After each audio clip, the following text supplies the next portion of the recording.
I want you to close your eyes for just a second. Okay, I'm doing it. And I want you to imagine your own body, but don't picture it the way we usually do, you know? Right, not just the standard medical textbook picture. Exactly. Not just a collection of cells and muscles and bone. I want you to imagine it as a literal functioning fiber optic network of light. Oh, that's a beautiful way to visualize it. Yeah, picture this network pulsing, operating in this perfect, unbroken synchronization with the biological origins that created you. Where every single nerve is like a highly organized natural communication system. Passing instantaneous messages in the dark, it is a flawless, closed loop. It really implies this profound harmony, a biological architecture where every subunit knows exactly what the rest of the organism is experiencing. Because they are fundamentally tuned to the exact same frequency. Right, but we have to consider what happens if that perfect synchronization is, well, if it's permanently surgically severed. Yeah.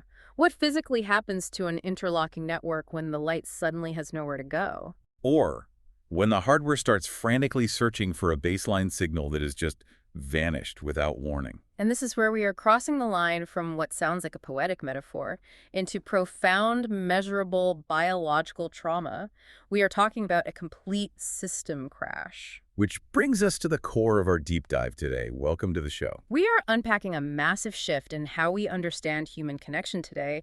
We're looking at a research report titled The Resonance of Displacement. Expanding the photon sheet theory into the adoption abolitionist framework. It's an incredibly provocative document. It really is. And it bridges some wild disciplines, you know, quantum physics, clinical endocrinology, and forensic finance. It uses all of that to build a mathematically precise biological argument for abolishing the modern adoption system entirely. Totally, entirely. But we really need to set the historical stage first to understand why this specific framework is emerging right now. Because the societal narrative around adoption has gone through these massive tectonic shifts. Right. You start with the post-war era, what they call the baby scoop era. Which was incredibly dark. It was characterized by closed records, intense institutional secrecy. And just immense societal shame directed at unwed mothers, right? Yep. The state's response back then was total suppression. Exactly. Treating adoptees as perpetual legal minors who were basically never allowed to access the truth of their own origins.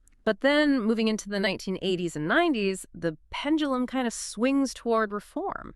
We start seeing the push for open records, but simultaneously, the industry engineers this concept called positive adoption language, or PL. Right, PL. This is where phrases like forever family or chosen child really become mainstream. The language becomes highly sanitized, very curated. And then you fast forward to the 2000s, the digital era completely blows the doors off this. Because of commercial DNA testing. Yeah. And, decentralized social media. It completely bypasses state-sanctioned secrecy. Yeah, anyone can spit in a tube and immediately circumvent decades of sealed court records to find biological relatives. But today, the conversation in this paper has moved entirely past reform, or even open records. There is this movement demanding absolute adoptee sovereignty, and they are armed with incredibly complex quantum biology. So to understand their critique of the system, we have to deeply explore this biological foundation first. We have to champion and really understand the underlying mechanics of how human beings actually connect on a quantum level. And this begins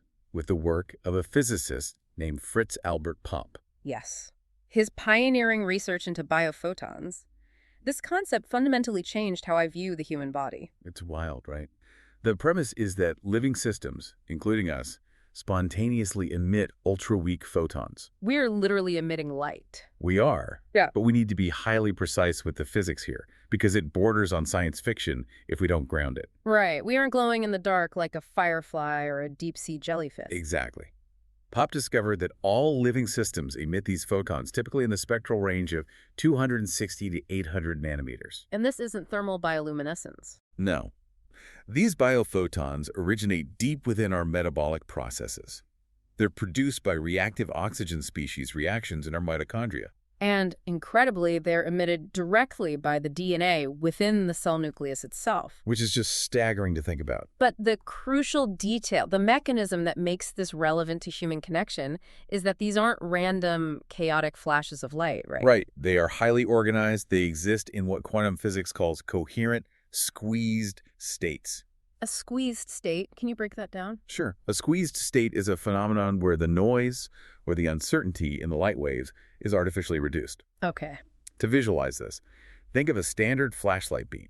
It spreads out and gets fuzzy as it travels across a room, Right. right? That's chaotic light. Exactly. Now think of a laser pointer holding a tight, perfectly organized dot across an entire football stadium. Okay, I see. That is coherent light. Yes. And Pop theorized that because these biophotons are in this highly coherent squeeze state, they create an organized biological field. A field that allows cells and tissues and organs to communicate with each other rapidly.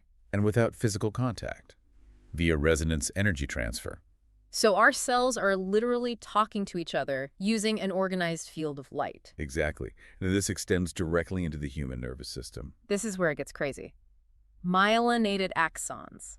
The nerve fibers transmitting signals throughout our bodies, they aren't just conducting electricity. No, the myelin sheaths act as literal optical waveguides for these neuron-emitted biophotons. So the human nervous system functions as an organic fiber optic network. It guides these photons over significant distances with extremely low attenuation, meaning the signal doesn't degrade. And this provides the physical biological infrastructure for something called general resonance theory, Yes, developed by researchers Tam Hunt and Jonathan Schooler. which basically posits that shared resonance allows tiny microconscious entities to combine into a larger macroconscious entity Like individual instruments tuning to the exact same frequency. until they stop being separate sounds and become a single symphony. Exactly. And applying this directly to the womb changes everything about how we view pregnancy. Because during those 9 months, the fetus isn't just a passive passenger, absorbing nutrients from a host. The fetus is an active participant in a shared resonant field.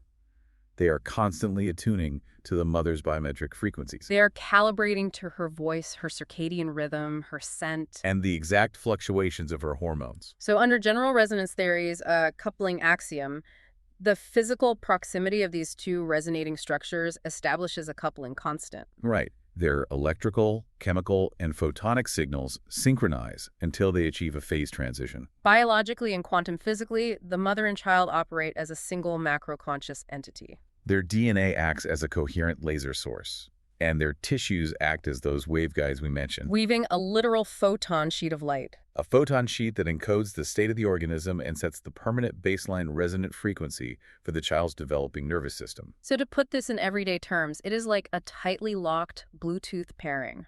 That's a great analogy. Like it's downloading and calibrating the infant's entire operating system from scratch.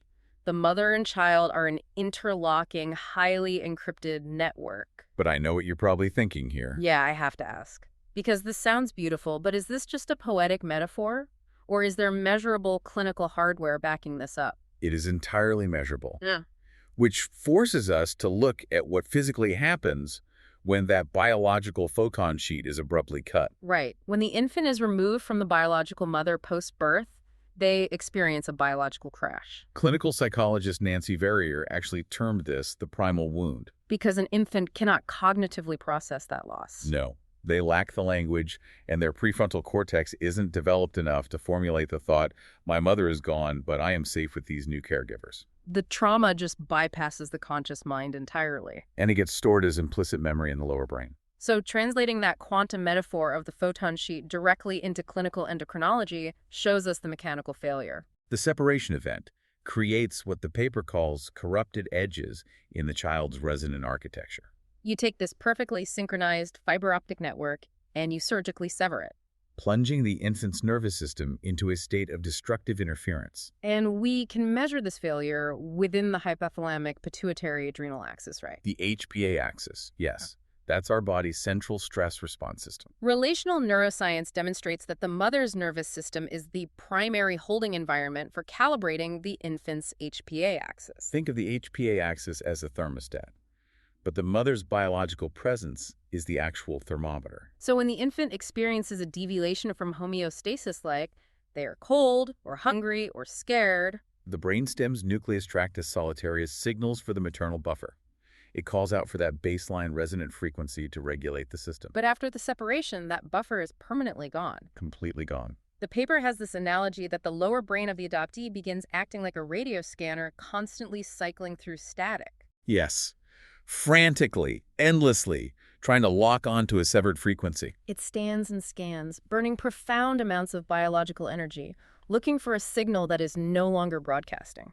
And the clinical markers of a nervous system trapped in that constant scanning mode are devastating. The physiological fallout begins with altered diurnal cortisol rhythms. Normally, your cortisol peaks in the morning to wake you up and prepare your body for the day. But in individuals who have suffered this early maternal separation, you frequently see a blunting of that morning peak. The adrenal system is simply exhausted from the sustained energetic cost of existing within a mismatched relational architecture. The battery is just drained from the constant search for the signal. And over time, this chronic dysregulation leads to glucocorticoid resistance. The biological feedback loops become impaired, plunging the body into severe pro-inflammatory states. The hardware literally degrades because it is operating without its original interlocking waveguide network. Which leaves the individual highly vulnerable to autoimmune diseases, right? Autoimmune diseases and a state of severe hypervigilance. Their foundational security system was severed, so they are locked in a perpetual state of perceiving threat. Wait, what about grief spells? I've heard adoptees talk about sudden, overwhelming emotional crashes years or even decades later. How does this theory explain that? This biophysical lens explains it beautifully, actually. Those grief spells are triggered by pre-verbal, olfactory, auditory, or temporal cues. Like a specific scent in the air. Right. Or a certain barometric pressure. Exactly. Or even a particular time of year. Through the photon sheet theory, these are transient encounters with ambient frequencies in the world that briefly mimic the original maternal photon sheet. Wow. So the nervous system recognizes a fraction of the lost signal, causing a rapid, localized resonance spike. The body thinks, I found this signal. But it is followed by a devastating autonomic crash when the system realizes the full interlocking coherence still isn't there. Exactly. Now, if the adoptee's biological hardware is constantly searching for this lost signal, and they are existing in a state of destructive interference, we have to examine how they survive socially when placed into a brand new adoptive family. which introduces the concept of the multi-reality trap. Because the infant's corrupted edges do not biophysically interlock with the adoptive family's biological weave. Genuine structural resonance, that phase transition we talked about earlier, is biologically impossible to force. So to secure physical safety and attachment, the adoptee must build a survival performance. They construct a false self. Within the adoptee community, this is often referred to as being in the fog. It's an internal algorithm designed to suppress any authentic expression of grief or dysregulation. Because that might threaten their place in the new family structure. It requires grueling emotional labor. The adoptee is engaged in constant surface acting. They regulate their outward expressions, smiling, achieving, participating in adoption anniversaries. All without a corresponding change in their inner physiological truth. They're biologically terrified, but socially compliant. And this constant masking leads to profound burnout and a chronic sense of feeling fake. And society relentlessly reinforces this performance through what the paper calls symbolic violence. This is the societal demand that the adoptee must be constantly grateful. Society insists you were saved, you were chosen, your life is better now. The philosopher Walter Benjamin discussed a concept that applies perfectly here: the kitsch of adoption. Kitsch involves aestheticizing trauma. It takes the devastating human experience of identity rupture, having your biological network permanently severed, and sanitizes it into a sentimental, highly marketable rescue narrative. A narrative that validates the altruism of the adopters, but acts as a massive grief suppressor for the adoptee. It commits symbolic violence by emphasizing the material gains. You got a nice house, you got good education. But it permanently erases the profound biophysical loss of relinquishment. This results in an emotional trifecta for the adoptee: gratitude, confusion, and pain. It also correlates with a staggering fourfold increase in suicide risk compared to non-adoptees. Now, the brilliance of this framework is that it utilizes symmetrical empathy to analyze the entire triad. It reveals how the system traps everyone involved. Right, because adopted parents are not framed as villains in this biophysical model. Not at all. They are victims of a societal display mandate. Because biological kinship possesses a naturally occurring resonant coherence. You don't have to constantly prove to the world that you are biologically related to your child. The biology does the work, but adoptive kinship lacks that natural resonance. So adoptive parents are forced into the performative labor of doing family. They have to constantly display their family status to validate its legitimacy to the outside world. And they are fed a synthetic signal by the adoption industry to help them do this. That positive adoption language terms like forever family and gotcha day. It's an artificial frequency broadcast by the industry to force a phase transition and mask the underlying structural resonance collapse. Adoptive parents are conditioned to view adoption purely as a gain.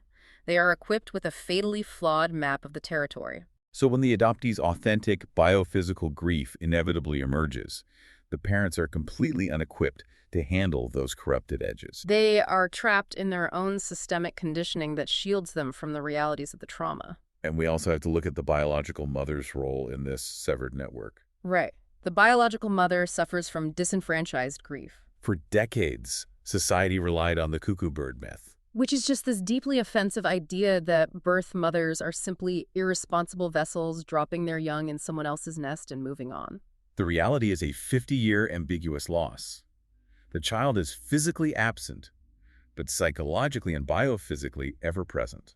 The mother's photon sheet was severed just as violently. This is why abolitionists view the pursuit of relational intelligence as a mandate for mutual liberation. It isn't a one-sided grievance against adoptive parents. It is an effort to free everyone from a system that feeds them a synthetic narrative. And they reclaim this by transitioning from sanitized positive adoption language to honest adoption language, or HAL. Which is clever. They analyze the entire system through philosopher Michel Foucault's concept of biopower. Biopower being the mechanism by which the state regulates bodies and controls populations. Deciding whose reproduction is legitimate and whose must be absorbed or neutralized. Exactly. Now, we see a massive geometric amplification of this trauma when we remove visual and genetic mirrors entirely. When we look at transracial and transnational adoption, the biophysical failure becomes impossible to ignore. The argument is that a colorblind parenting approach fails on a fundamental biophysical level. Right. If a severed biophotonic connection leaves a child constantly searching for a matching biological frequency, what happens to their nervous system when they look around the dinner table or their neighborhood and not a single physical feature mirrors their own? within the general resonance framework, biological organisms require continuous interlocking feedback to maintain stability. So when an adoptee is placed in an environment completely devoid of racial or phenotypic mirrors, they experience extreme visual and somatic dissonance. The biological feedback loops fail to achieve any phase transition. The adoptee feels like an alien in white spaces. Like a square shape in a sea of triangles. Their resonant architecture is left permanently fragmented because the environment physically cannot provide the match their biology is scanning for. Psychologist H.J. Saints actually called this genealogical bewilderment. Yes, the adoptee is navigating a mirrorless world. Which creates terrifying medical blind spots. Imagine sitting in a doctor's office at 25 years old, staring at a basic family history questionnaire and having to leave every single box blank. You have no map of your own genetics. You are essentially playing Russian roulette with your health. And that constant medical uncertainty physically degrades the nervous system further? This inevitably drives the search for biological kin. It is an instinctual imperative to stand before the ancestral mirror. The adoptee's biology is desperately trying to find a biophotonic sheet that interlocks at the edges. But reunion introduces a highly complex, often misunderstood phenomenon known as genetic sexual attraction, or GSA. And I really want to spend some time carefully unpacking GSA because it is an incredibly sensitive, highly taboo topic. He is. If we are understanding this biophysical lens correctly, GSA isn't psychological failing, right? No, not at all. It is essentially a severed wire furiously trying to plug itself back into the only outlet that matches its voltage. But the social context of that connection is completely mismatched because the individuals are now adults. That is the exact mechanism. Standard clinical perspectives view GSA as a delayed after effect of missed bonding. Right. Normally, individuals raised together from infancy experience the Westermark effect. The Westermark effect is a natural biological incest avoidance mechanism. Because the adoptee and the biological relative were separated during that critical developmental window, the Westermark effect was foreclosed. It never activated. Exactly.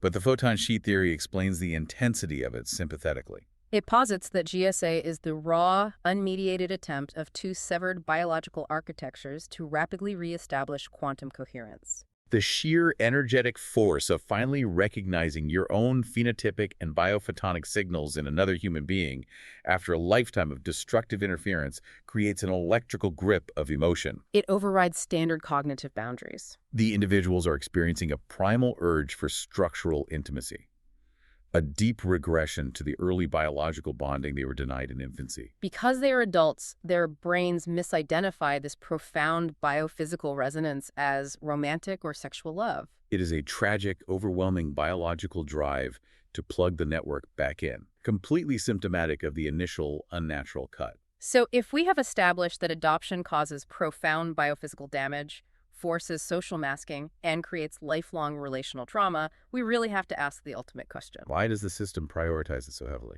Yeah, why defend a system that causes this much measurable harm? The abolitionist framework shifts our focus here from quantum biology directly into ruthless financial forensics. To understand the persistence of the system, we have to analyze its macrostructure. The commodification of human children is not a series of ethical lapses or broken policies. It is a highly engineered set of market-driven interference patterns. The system operates exactly as designed, prioritizing economic extraction over biological resonance. The theoretical framing for this is the Epstein class architecture, articulated by Shane Boole. It maps the legal and administrative mechanics of the child welfare industry directly onto the choreographies of power utilized by elite exploitative networks. And to be completely clear here, this does not mean adoptive parents are criminal traffickers. Right. It means the underlying structural logic of the system relies on the exact same three pillars. Formalizing access to vulnerable bodies, bypassing the consent of legal minors, and a massive reliance on protective documentation. Like sealed records and amended birth certificates to erase the truth of the transaction. This architecture creates a porous, highly legalized boundary between adoption and human trafficking. But the most devastating vector of this analysis maps the economic behaviors of the child welfare system onto classical models of financial arbitrage. Arbitrage is essentially the exploitation of structurally misaligned rule sets to extract disproportionate value with minimal risk. The perfect analogy for this mathematical logic is the 1999 pudding hack. I love this analogy. It's wild. In 1999, a civil engineer named David Phillips noticed a promotion. Buy a healthy choice product, get frequent flyer miles. He realized the miles were worth far more than the cheapest product. So he bought $3,140 worth of chocolate pudding cups. And he generated over 1.2 million frequent flyer miles. Worth over $25,000 for almost zero capital outlay. And to top it off, he claimed a tax write-off by donating the pudding to charity. It was a flawless exploitation of the rules. The federal adoption system applies this exact mathematical logic. Zero to low capital outlay, fixed rewards, and tax write-offs. But in this math, the human child is reduced to a qualifying trigger. Let's break down how this arbitrage works at the micro level with the special needs tax credit. Under Section 23 of the Internal Revenue Code, taxpayers who finalize a special needs adoption from foster care can claim the maximum federal tax credit, which is projected to reach $17,670 by 2026. The critical part of this legislation is that they can claim this massive credit regardless of whether they incurred any actual out-of-pocket adoption expenses. And special needs is defined incredibly broadly by the states. It doesn't just mean profound medical disability. It can simply mean adopting a sibling group or a child over a certain age. So if a family adopts a sibling group of 3, they execute the hack. They spend $0 out of pocket to the state, and the finalization triggers a guaranteed $53,000 tax credit instantly. Furthermore, it unlocks lifelong municipal annuities and state subsidies that can easily exceed $70,000 annually. That micro-level extraction is layered on top of macro-level arbitrage. This is driven by the ASFA double bounty. The Adoption and Safe Families Act of 1997 created an arbitrary legal stopwatch. If a child is in foster care for 15 out of the last 22 months, the state is federally mandated to initiate the termination of parental rights. This legal timer essentially guarantees a continuous, predictable inventory of adoptable youth. Biology is converted into market inventory. Private agencies capture a double bounty on this inventory.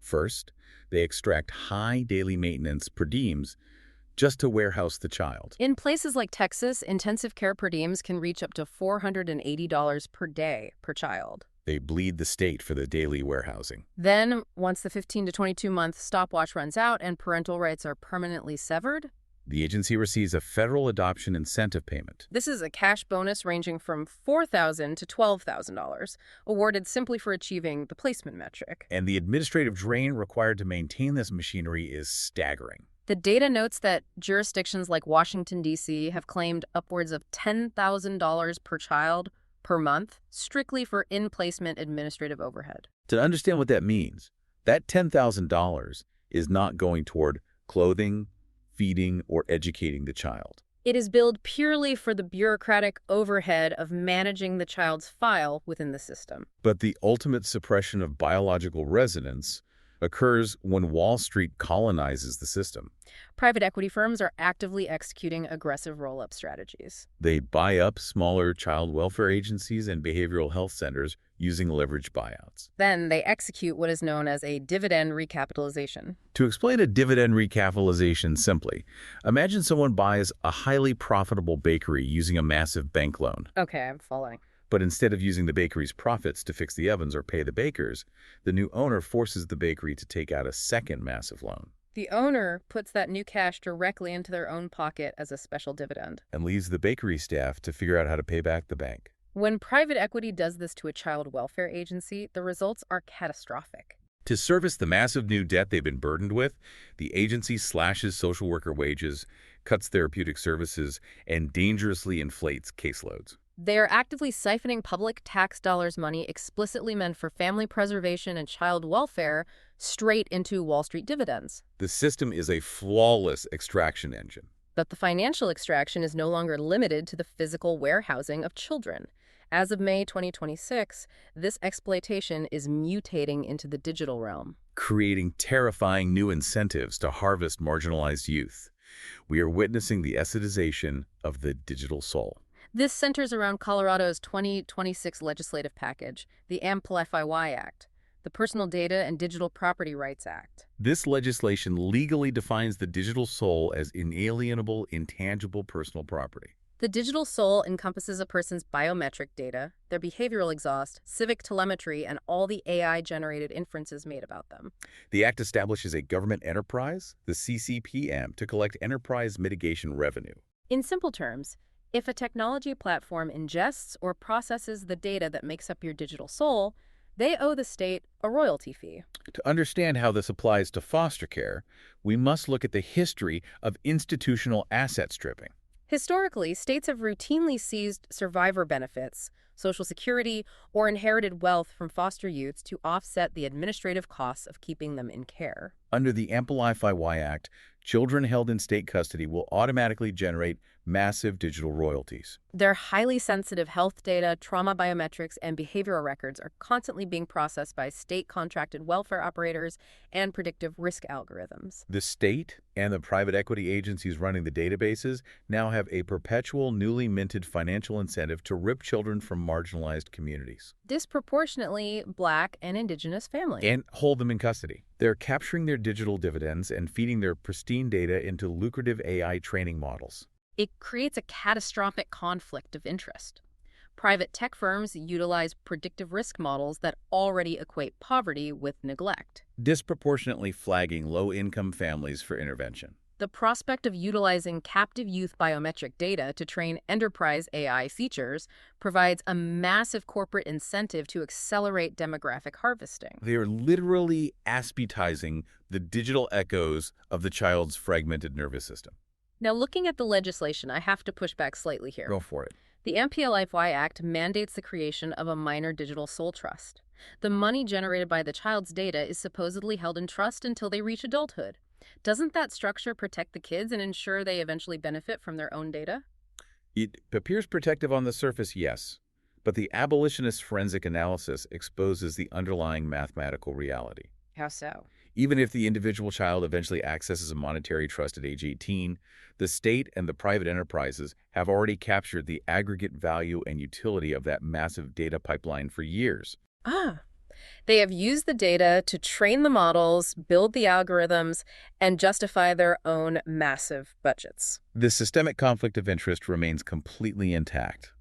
The state profits immensely from the act of holding the child in custody, regardless of where the royalty check eventually goes. So, with the biophysical devastation and the financial corruption perfectly aligned, the abolitionist movement faces its final hurdle. The massive institutional and ideological backlash that defends the adoption system. And we must map the political battlefield outlined in the source material here. And we want to be very clear for you listening, we are impartially reporting the source material's claims about these political movements without endorsing them or taking a side. Right, we're just framing this strictly as what the abolitionist framework asserts or what the research paper maps out. Exactly. The framework details intense backlash from conservative institutions like Focus on the Family and the Institute for Family Studies, Who label the abolitionist movement as fundamentally anti-child. To understand the abolitionist counterargument, we have to look at how the source material maps this defense against broader political mandates, specifically Project 2025 and its extension, Project 2026. The abolitionist framework asserts that these political strategies involve weaponizing the Comstock Act to restrict medication abortion. And embedding fetal personhood across all federal agencies. The crucial link in this analysis is how these political mandates explicitly frame domestic adoption. According to the research, adoption is framed within these projects as the necessary structural release valve for dismantled reproductive rights. If you remove reproductive autonomy, you must scale up the adoption infrastructure to absorb the biological surplus. Therefore, the abolitionists argue that the adoption industry is fundamentally and functionally incompatible with bodily autonomy. The framework views adoption not as an altruistic alternative, but as the punitive, systemic consequence of prohibited reproductive freedom. Bringing all of this together, the final conclusion is staggering. When you look at international adoption fees invoices for $70,000, these aren't simply administrative transactions. Through the lens of quantum biology and financial forensics, they are forced artificial quantum couplings. They are market-driven interference patterns, utilizing massive capital to override biological families in order to satisfy the demographic demands of affluent markets. The overarching thesis is that the child welfare system does not suffer from a lack of funding. It does not suffer from a failure of intent that can be tweaked or reformed through better policy. It suffers from a flawless alignment of perverse incentives. From the micro-level tax credits to Wall Street dividend recapitalizations to the digital assetization of biometrics, the machinery is operating exactly as it was designed to operate. And because it requires the biological devastation of the child to function, the abolitionist framework concludes it cannot be reformed, it must be completely abolished. What stands out to me the most, the profound tragedy that anchors this entire analysis, is the reality of the capital involved. If the fundamental goal of all these institutions was genuinely child protection, the billions of dollars currently fueling the adoption industrial complex would simply be deployed differently. It would be spent to eradicate the poverty, housing instability, and lack of medical access that necessitate the removal of these children from their biological networks in the first place. It is a radical, complete reframing of human connection and child welfare. We have journeyed from Fritz Albert Pupp's biophotons and the quantum physics of the womb through the clinical endocrinology of the primal wound. And the social multi-reality trap. And finally into the ruthless financial reality of private equity arbitrage and digital soul harvesting. This framework upends the traditional narrative by layering deep quantum biology over hard systemic economic forensics. It really changes how you view the fundamental building blocks of human connection. We want to leave you with a final lingering thought to ponder on your own. This framework makes an incredibly compelling case about the biophotonic sheet between a mother and child and the measurable biological devastation of severing it. But if our nervous systems are truly built to resonate as an interlocking optical network, requiring constant familiar feedback to maintain stability. What other everyday societal systems, our isolated workplaces, our curated digital lives, the physical architecture of our cities, are currently keeping your own biology trapped in a state of destructive interference?